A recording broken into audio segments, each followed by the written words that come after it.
Tonight, a Toronto toddler separated from her parents due to the coronavirus outbreak in China. I have no idea how long she'll be there. And that, I think, is the scariest aspect. His 15-month-old is staying with her grandparents in Wuhan. Now they can't fly home because of a travel ban. Plus, I think it's too much gossip. It's too much fake news in there.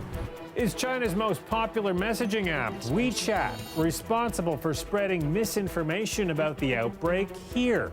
And a break in the teacher strike stalemate. After more than a month, elementary teachers in the province will finally meet tomorrow. But can they reach a deal? Good evening, I'm Mike Wise. Some positive news from health officials here in Ontario. They say the number of cases of the coronavirus they're investigating here has dropped. There is still just one confirmed case of the virus and one presumed case, which is still awaiting test results to confirm. They are a husband and a wife who recently traveled to Wuhan. Health officials say the number of cases being investigated in the province has now dropped from 19 to 11. But the situation in China is keeping one Toronto family apart. Their 15-month-old girl is stuck in Wuhan, staying with her grandparents. But with travel restrictions in place, they can't fly her home and are now calling on the government for help. Angelina King has that story. Baby Chloe is learning to walk, but her parents aren't there. She's in Wuhan and they're in Canada. With all the unknown, I have no idea how long she'll be there. And that, I think, is the scariest aspect. Richard Fabich is still packing up in Toronto while his wife, Yunfei Lee, is settling in Victoria. In early December, Chloe, her mother, and grandparents left Toronto for Wuhan to visit family. On Boxing Day, Lee came back to Canada, but to make the move easier, Chloe stayed in Wuhan with her grandparents. The family was set to be reunited in Victoria in March, but then the coronavirus hit. They scrambled to book flights, but it was too late. The government shut down all transportation. They've been trying to get Chloe home ever since. For now, her grandparents are looking after her. Their main concern, keeping the 15-month-old healthy. Any exposure to the virus, I'm extremely concerned about because she's really young. I'm not sure if her immune system can take this. Also, I'm concerned about, do they have enough access to food there? Fabich says he's frustrated with the government's response. Right now, what I'm hearing is more of the wait and see. I'd like to see the government, in an ideal scenario, evacuate their citizens. Global Affairs wouldn't comment on this particular case due to privacy reasons. Canada's Foreign Affairs Minister did say help will be provided to Canadians stuck in affected areas in China, but wouldn't say exactly how they'd be coming home. All options that you said are on the table. We're just looking at the most efficient way. We need to understand their medical condition, their specific wishes. Chloe is one of 250 Canadians in China registered with Global Affairs. About half have asked for help in getting home. I'm certainly scared, worried, frustrated with the lack of response that I hear, and I feel helpless. In the meantime, all he has are photos and video chats to help him connect with his daughter on the other side of the globe. Angelina King, CBC News, Toronto. Now in China, the numbers continue to worsen. The death toll has now climbed to 132, with almost 1,500 new cases confirmed today, bringing the total number of confirmed cases to almost 6,000. Chinese authorities have cut off access to Wuhan and 16 other cities to prevent the spread of the virus. The lockdown affects over 50 million people. Think about it. That's 12 million more than Canada's population. A growing concern is a handful of cases now in Germany, Vietnam, Taiwan, and Japan, nearly all of them involving people who recently visited Wuhan, where there are now reports the infection may be spreading person to person. Meanwhile, China has agreed to have the World Health Organization send experts to study the coronavirus. This would help the international effort to develop vaccines and treatments. Oh, we're continuing to track the false information that's also circulating online about the coronavirus. A lot of it is showing up on WeChat. The social media platform is used in China and here. Natalie Collada has more. It's China's most popular messaging app. Recent misinformation about the new coronavirus spreading through the social network You have WeChat notification. worries some in the GTA's Chinese community. I don't use that kind of social media thing because I think it's too much gossip. It's too much fake news in there. Sometimes it makes people panic. WeChat, you just see different kind of news. Sometimes just get confused. WeChat is used by an estimated 1 billion people worldwide. That's a lot of opportunity for confusion. Messages like this one that warns the new coronavirus is resistant to antibiotics, that it can invade your respiratory system in 10 minutes, and to protect yourself by avoiding spicy food. All of it fake. So there's the emergence of a generalized social panic. A lot of this information. All of that can drown out truth. So that's the danger, is that the correct information, the scientific information, can be simply overwhelmed by the kind of fear-based speculation, larger conspiracy theories that we're seeing emerging now. And that can be dangerous. There's also the fact that individuals will take it upon themselves to become vigilantes. In a more wider sense, the broader damage is that there grows a mistrust towards both government authorities, public health officials. Today, the Chinese embassy in Ottawa posted a message on its website advising Chinese nationals who travel to Wuhan to self-quarantine for 2 weeks, to avoid being in crowds, not to organize get-togethers, and to wear masks in public. It's more extreme than Ontario health officials are advising. They say the risk to people here remains low. Natalie Collada, CBC News, Toronto. And school board officials in York Region are responding to parent calls to keep students who visit China home from school. Thousands of parents have signed a petition calling for a quarantine of some students. They also want kids to be allowed to wear face masks. On CBC Radio's Metro Morning today, the chair of the York School Board, Juanita Nathans, said what we're really trying to get at is to make sure this situation is not giving rise to any inadvertent racism or any of those things that we could single out a community at this time. She added, wearing a mask really helps you when you're sick, but if you're not sick and all the kids in the classroom are not sick, you don't need to be wearing that. Well, elementary teachers in the province are returning to the bargaining table, the first sign of progress in more than a month. A government-appointed mediator called the two sides back to the table for talks tomorrow. It will be the first negotiation since December 19th. This comes a day after public elementary teachers said they would ramp up their walkouts to up to 2 days a week if no contract breakthrough is reached by the end of the day Friday. Meanwhile, the Ontario English Catholic Teachers Association announced it is planning another province-wide walkout next Tuesday. It's the second one-day strike by Catholic teachers. OECTA represents 45,000 employees who teach everything from kindergarten to grade 12. An OPP officer is dealing with some serious injuries after he was struck by a vehicle in Hamilton tonight. Emergency crews were called to Highway 6 near Parkside Drive just before 7 o'clock. A Burlington OPP officer was directing traffic through a crash scene when a vehicle struck him. Several officers were on site at the time. Paramedics rushed the officer to hospital. Fortunately, the police force says his injuries are not life-threatening.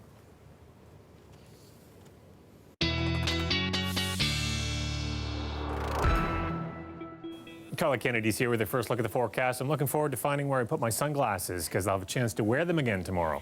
Yeah, we deserve this, don't we? Kind of a gray weekend. Well, a little bit of rainy activity and then gray day to day. Here we go. The sun's coming back. It's going to shine brightly as we go into midweek. So that's nice to see. But I have to tell you, the temperatures, it's not that bad. It's not that much of a change. But they are going closer to seasonal, so a little bit cooler. And this coming weekend, they're going to go right back up to those highs that are kind of just above the freezing mark, which is basically about 5 degrees above seasonal. So I just want to show you that there's this big dominant ridge of high pressure over the Great Lakes and beyond. So there is a system, but it's well to the south of us, and it'll just keep tracking off towards the east. It's not going to have an impact because of this ridge. There will definitely be some cloud cover to southwestern Ontario, but what we're going to see into the GTA is that sunshine. That is until we get into Wednesday night into Thursday morning. We'll see the winds change towards the east, and that's going to bring in a little cloud cover and maybe even some flurries. More detail on that coming up. Just know tonight, a little cooler than it's been, -8. And the high tomorrow with that sun, -1. Find those sunglasses. I will. Thanks a lot, Colette. You're welcome. One of the things that's missing for a lot of these kids is hope. Mayor Tory looks at ways to tackle the rise of gun violence in the GTA. We'll hear from him and community groups trying to make a difference. That's after the break.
Mayors from around the GTA, as well as police chiefs, met today to talk about how to tackle gun violence.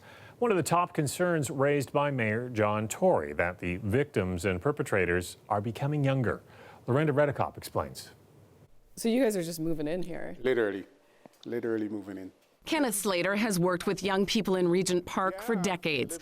The organization where he works is moving to a new space. This mural shows just some of the shootings over the years connected to the neighborhood. Just a place for kids to come and reflect on the past and reflect on the present, and just a constant reminder. He says groups have to try different ways to reach kids. With the internet, you're not necessarily seeing what they're doing. Sometimes you just see, what they're involved in, where things like gun violence and other things like that happen. The mayor says as they try to reduce gun violence, the city and other levels of government will look at the programs they fund and only focus on ones that work, including ones that support people already in custody. One of the things that's missing for a lot of these kids is hope.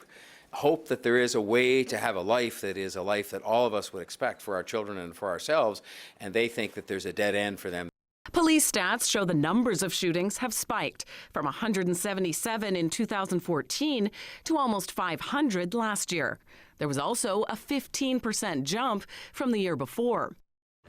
The mayor also wants changes when it comes to bail for gun offenses. There are dozens of people who are being arrested repeatedly on firearms offenses and then getting out on bail and getting arrested again on firearms offenses.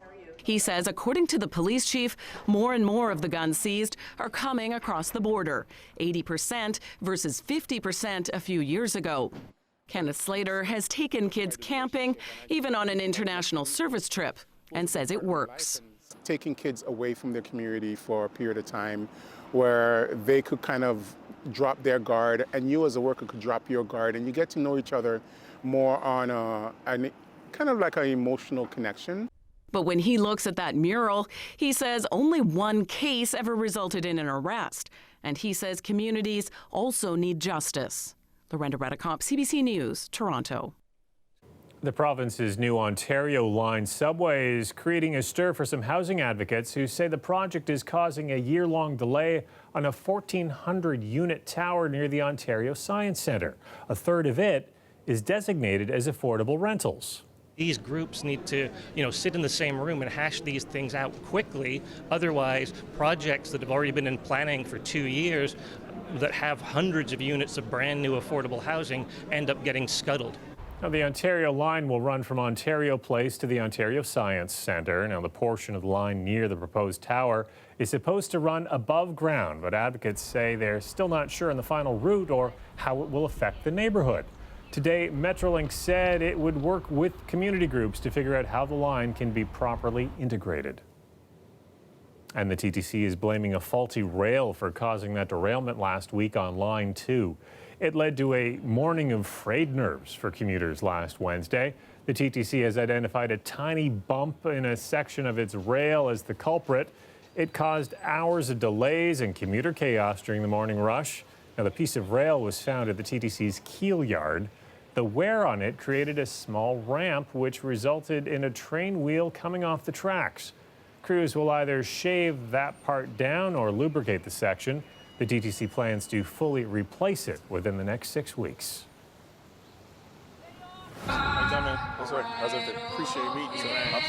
Well, it was the chance of a lifetime for this Vince Carter fan. Coming up, his years-long journey to finally meet his idol.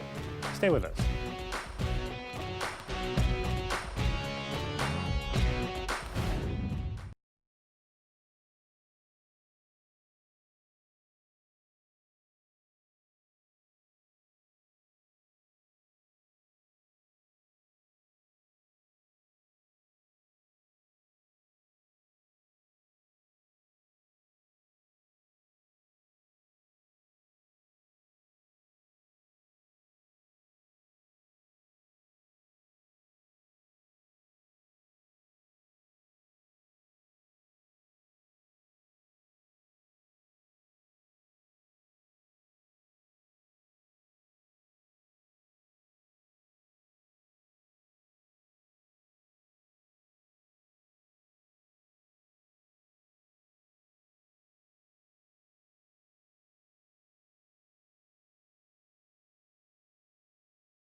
The weather update is brought to you by Train, the most reliable heating and cooling brand.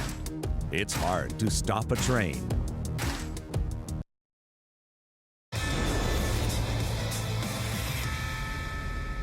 Well, the Raptors hosting Atlanta tonight, playing a video tribute for Kobe Bryant and his daughter Gianna before the game. Now, former Raptor great Vince Carter welcome back to Toronto, and watch him hit a three over OG Anunoby. They share a laugh after this one going down the court. Let's skip, though, to the third, where Kyle Lowry had a record-setting game, throwing a touchdown pass to Pascal Siakam here. Lowry closing in on Jose Calderon's franchise assist record, which he would match in the fourth at the pass to Chris Boucher.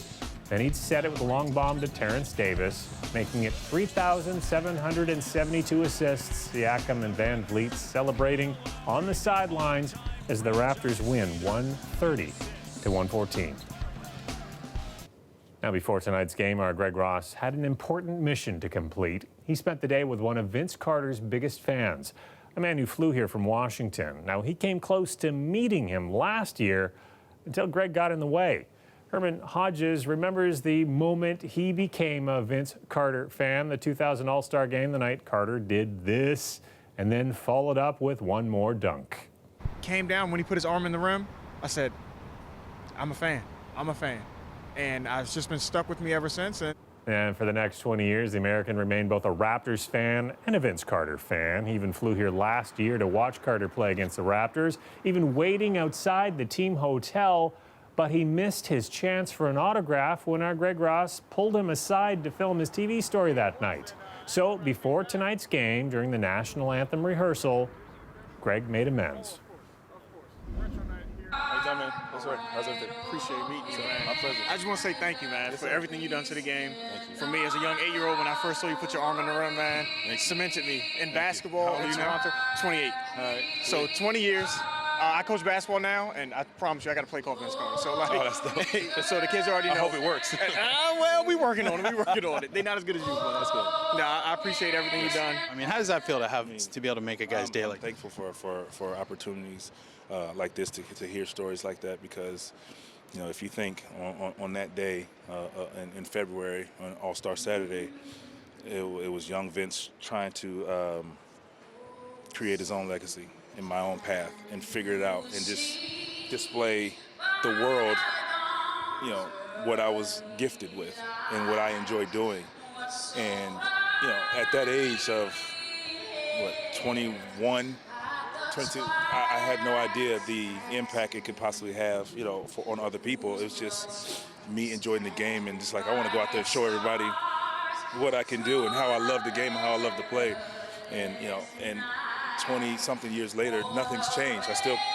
Now I'm out here, I want to go out there and show everybody I love to play, and it's never changed. You know, I don't really jump as high and dunk as, you know, but I hope, you know, the passion and the love for the game still shines through for a younger generation of people who see the old guy out there still playing, still out here early. You know, that's kind of my love. And even for guys, like I said, you know, he's 28 now, and as he moves on in his career, you get older, some days you don't feel like doing it, but like you said, there's a young guy out there watching you, loving and enjoying the work and the love that you put in your career for other people as well. So, you know, that makes you feel good to hear. Real quick, I know he's got to get going, but tell him what you tell your players when they get tired. So I coach junior varsity, so they're 9th and 10th graders, and when we're practicing and they're in the game and they start to get tired, I always tell them, hey, Vince is 43 and he's still playing. So keep going. You're young. Keep going. When they're running the steps, I'm like, hey, Vince is still out there playing. Over 20 years in the league, keep going.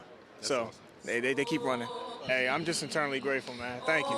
Hey, this is childhood come true. Thank you, man. Here you go. Do work You're the best, buddy. Thank you so much. You got you. Thanks.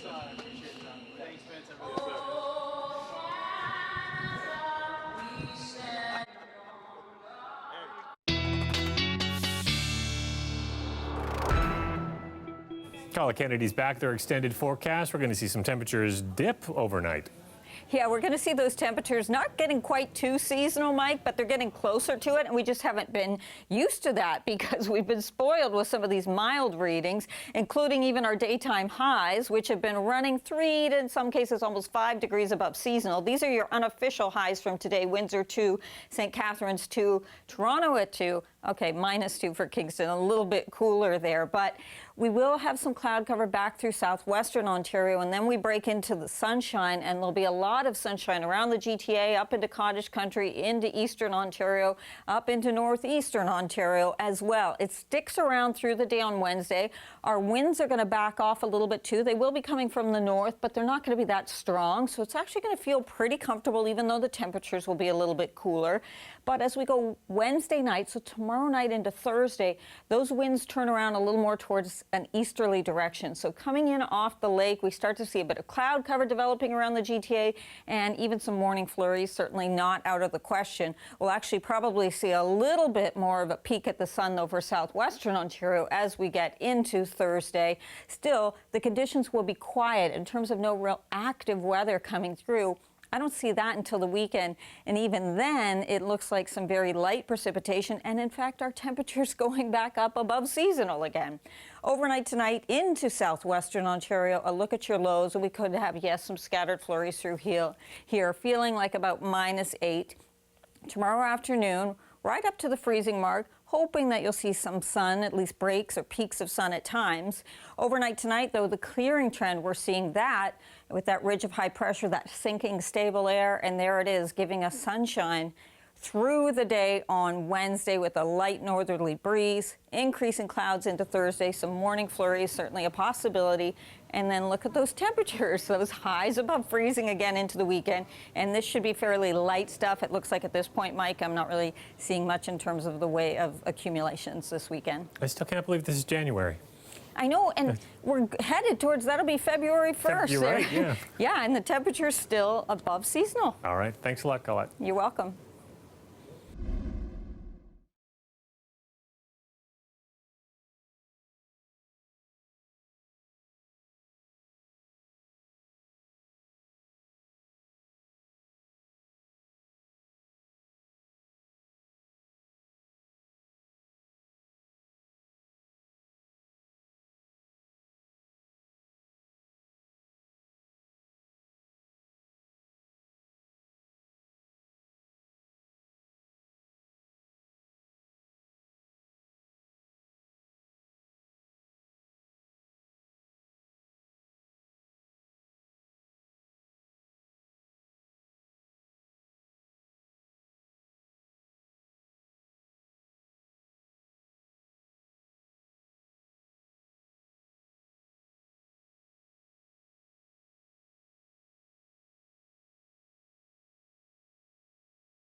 The Juno nominations came out today, and Brampton's Alessia Cara leading the way with 6 nominations. She's going to be busy. She's also hosting this year's awards. She spoke just after the announcement this morning about the power of women in music right now, forging new paths for themselves.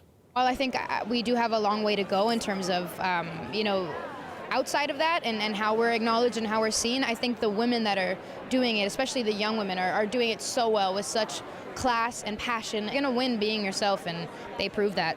She will also be the youngest woman to host the awards at 23 years old.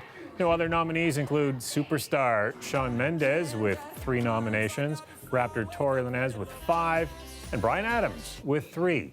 1/3 of the acts this year are first-time nominees. You can catch that on CBC. Now that's our newscast for tonight. Tomorrow on Q, guest host Laurie Brown speaks with Will Wheaton. For nearly 40 years, he's the guy who played Wesley Crusher on Star Trek, while he has embraced the mantle of uber nerd. He'll talk about surviving child stardom and building a career out of the hobbies that he loves. I wonder if he's going to be in season 2 of Star Trek Picard. You can hear that tomorrow at 10 a.m. on CBC Radio 1. I'll see you back here tomorrow night at 11. Good night.